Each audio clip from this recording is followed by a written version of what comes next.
Breaking news শিরোনাম barrister ফুয়াদকে ঘিরে উত্তেজনা টকশো তারকার হুমকির রাজনীতি এখন উল্টো চাপে। ব্রেকিং নিউজ শিরোনাম প্রথম আলোর জরিপে বড় চমক ইসলামী আইন চাইছে ৬৫% মানুষ, কিন্তু কেন বিএনপি এগিয়ে বলে দেখাচ্ছে জরিপ।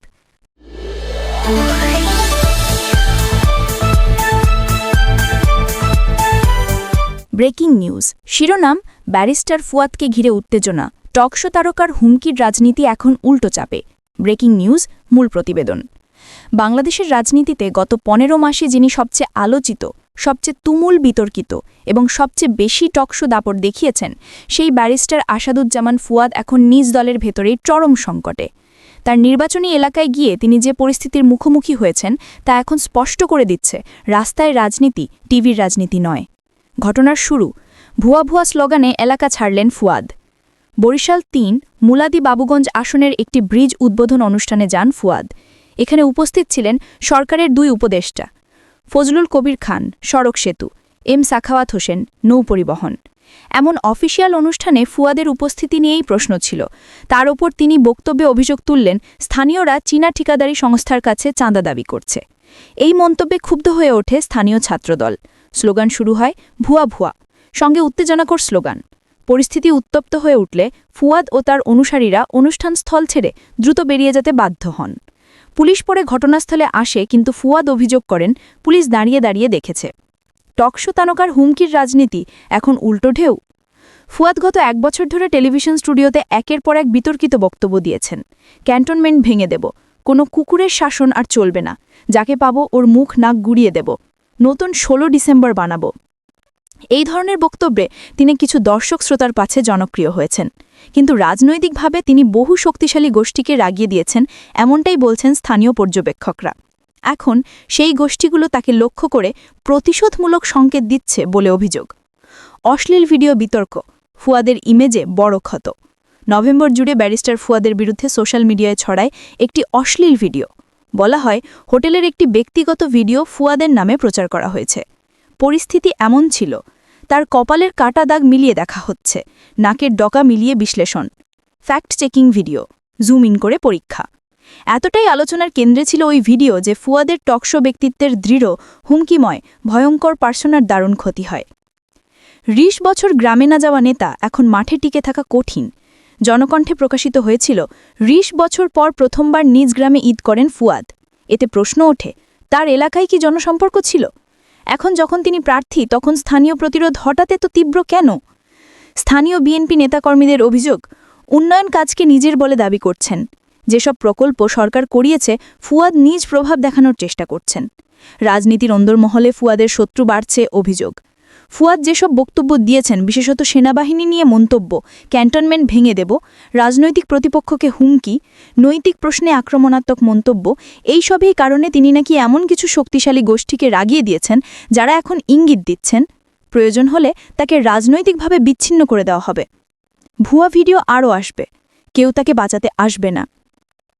তাসনিম জাহারার কাঁদতে থাকা স্ট্যাটাস, পরিস্থিতি আরও আলোচনায়। ফুয়াদের ঘনিষ্ঠ সহযোগী ডাক্তার তাসনিম জাহারা সামাজিক যোগাযোগ মাধ্যমে লিখেছেন, চামড়া তুলে নেব, জুতা মারো, এই স্লোগান কোনো গণতান্ত্রিক আচরণ নয়। তিনি কাঁদতে থাকা ভাষায় বলেন, রাজনীতিতে মতভেদ থাকবে, কিন্তু প্রার্থীকে অপমান করা উচিত নয়। ফুয়াদকে রাজনৈতিকভাবে আক্রমণ করা হচ্ছে, কিন্তু রাজনৈতিক পর্যবেক্ষকদের বক্তব্য এগুলোই এখন মাঠের বাস্তবতা। অনলাইনের দাপট গ্রামে কার্যকর নয়। রাজনৈতিক অবস্থান এনসিপি, জামায়াত, বিএনপি কে কোথায়? জাতীয় নাগরিক পার্টি এনসিপি যাদেরকে বলা হয় রহস্যময়, তারাই ফুয়াদের মূল সংগঠন। দলটি গঠিত হয়েছে কিছু জামাতপন্থী ও প্রাক্তন আইনজীবী গোষ্ঠীকে নিয়ে। অভিযোগ আছে এনসিপির নেতৃত্ব বিদেশি লবির সহায়তায় গড়ে উঠেছে। ৫ই আগস্টের পর ফুয়াদ, তাসনিম জাহারা, নাহিদরা হঠাৎ রাজনীতির সামনে চলে আসেন। বিএনপির সাথে জোটের আশা করে তারা ঢাকার কয়েকটি আসনে চোখ রেখেছিলেন, কিন্তু শেষ মুহূর্তে বিএনপি নিজস্ব প্রার্থী ঘোষণা করলে তাদের সম্ভাবনা প্রায় শেষ হয়ে যায়। এখন তারা নির্বাচনী এলাকায় গেলে মাঠের বাস্তবতা তাদের সামনে কঠিন হয়ে দাঁড়াচ্ছে। বর্তমান পরিস্থিতি ফুয়াদ অস্তিত্ব সংকটে। রাজনৈতিক বিশ্লেষকদের মতে টকশোয়ে আক্রমণাত্মক ব্যক্তিত্ব মাঠের রাজনীতিতে কার্যকর নয়। ভিডিও বিতর্কে ইমেজ ক্ষত, স্থানীয় প্রতিক্রিয়ায় নিরাপত্তাহীনতা, দলের অভ্যন্তরে বিরোধ, যাদের ওপর নির্ভর করতেন তারা পিছিয়ে যাচ্ছে। বিদেশি সমর্থনের দাবি এখন আর কার্যকর নয়। অনেকে বলছেন ট্যাশ ফুয়াদের বিরুদ্ধে বুমেরাং শুরু হয়ে গেছে। শেষ কথা, ব্রেকিং নিউজ হাইলাইট। ট্যাশ ফুয়াদকে ঘিরে উত্তেজনা বাড়ছে। ট্যাশ ভুয়া ভুয়া স্লোগানে এলাকা ছাড়তে বাধ্য। ট্যাশ অশ্লীল ভিডিও বিতর্কে বড় ক্ষত।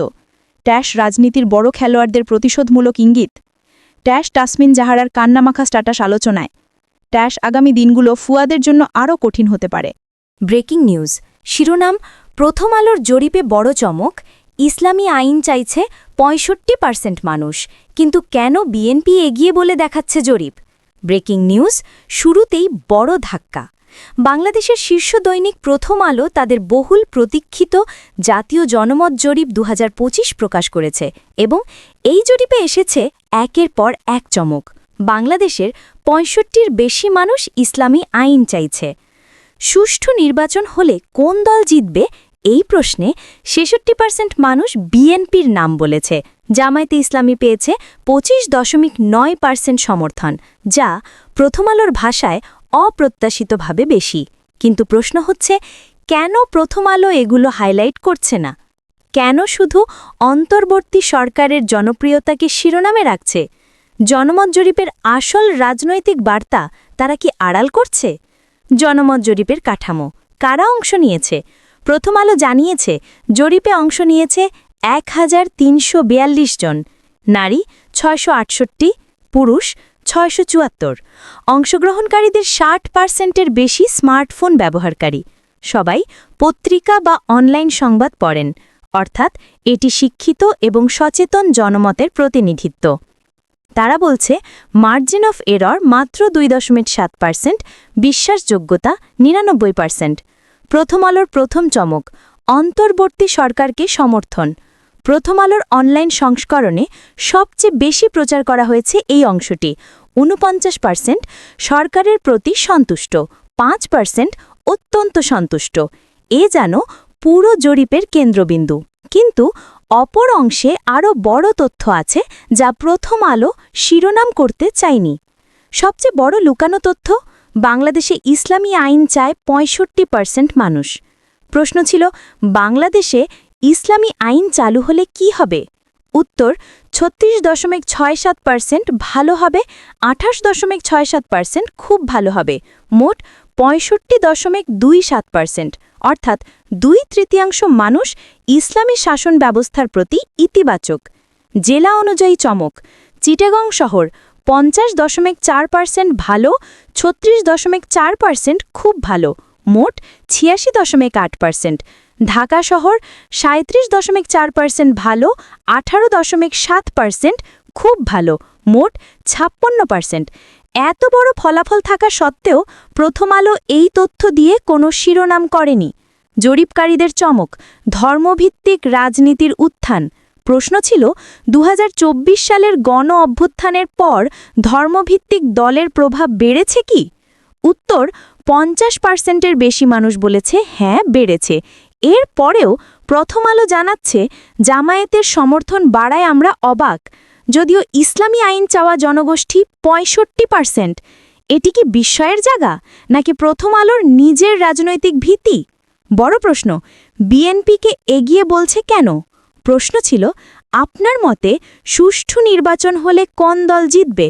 ফলাফল, বিএনপি 65.9%, জামায়াত 25.9%, আওয়ামী লীগ 7-8%। প্রথম আলোর সারপ্রাইজ এখানেই। তারা ভাবছে জামায়াত এত সমর্থন পেল কিভাবে, কিন্তু প্রশ্ন বিশ্লেষণ করলে বোঝা যায় এটি আপনি কাকে ভোট দেবেন প্রশ্ন নয়, এটি ছিল আপনার মতে কোন দল জিতবে। এই কারণে উত্তরের প্রকৃতি ভিন্ন। মানুষ মনে করতে পারে বিএনপি জিতবে, কিন্তু ভোট দিতে চাইতে পারে অন্যকে। প্রথম আলোকে ইচ্ছাকৃতভাবে এই ফ্রেমিংয়ের গুরুত্ব আড়াল করছে। দ্বিতীয় গুরুত্বপূর্ণ প্রশ্ন, দেশের জন্য সবচেয়ে ভালো সরকার কোন দল দিতে পারে? ফলাফল, বিএনপি 57.5%, জামায়াত 32.5%, আওয়ামী লীগ 7-8%। এখানেও ইসলামী ব্লকের শক্তি স্পষ্ট এবং তা লুকানোর চেষ্টা চোখে পড়ার মতো। কেন প্রথম আলো ইসলামী আইন ও জামায়াত সংক্রান্ত তথ্য শিরোনামে রাখিনি? 3টি সম্ভাবনা উঠে আসছে। 1. ভয়, ইসলামী আইন জনপ্রিয়তা দেখালে রাজনৈতিক চাপ বাড়বে। প্রথম আলো এবং তাদের রাজনৈতিক অবস্থান বহুবার প্রশ্নবিদ্ধ হয়েছে। ইসলামী আইন চাইছে 65 এ তথ্য প্রকাশ করা তাদের মতাদর্শিক অবস্থানকে চ্যালেঞ্জ করত। 2. বিএনপি জামায়াতের জয়ের সম্ভাবনা তারা দেখাতে চায়নি, কারণ জরিপ যদি এইভাবেই প্রচারিত হয় তাহলে নির্বাচনমুখী রাজনীতিতে পরিবর্তন আসে। 3. ইচ্ছাকৃতভাবে অন্তর্বর্তী সরকারের জনপ্রিয়তাকে সামনে আনা।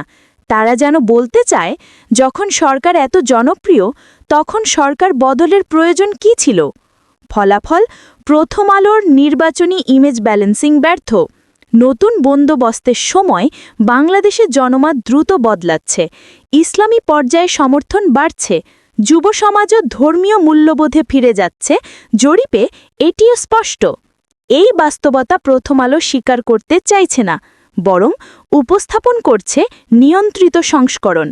শেষ কথা, ব্রেকিং নিউজ সারাংশ। 65% মানুষ ইসলামী আইন চায়, 66% মানুষ মনে করে বিএনপি জিতবে, জামায়াত পেয়েছে 25.9%। প্রথম আলোর চমক, জাতীয় পর্যায়ে ধর্মভিত্তিক রাজনীতি শক্তিশালী হচ্ছে। প্রথম আলো মূল তথ্য বাদ দিয়ে উপস্থাপন করছে বেছে নেওয়া ফলাফল। জরিপ ফ্রেমিং নিয়ে প্রশ্ন এখন জনমনে।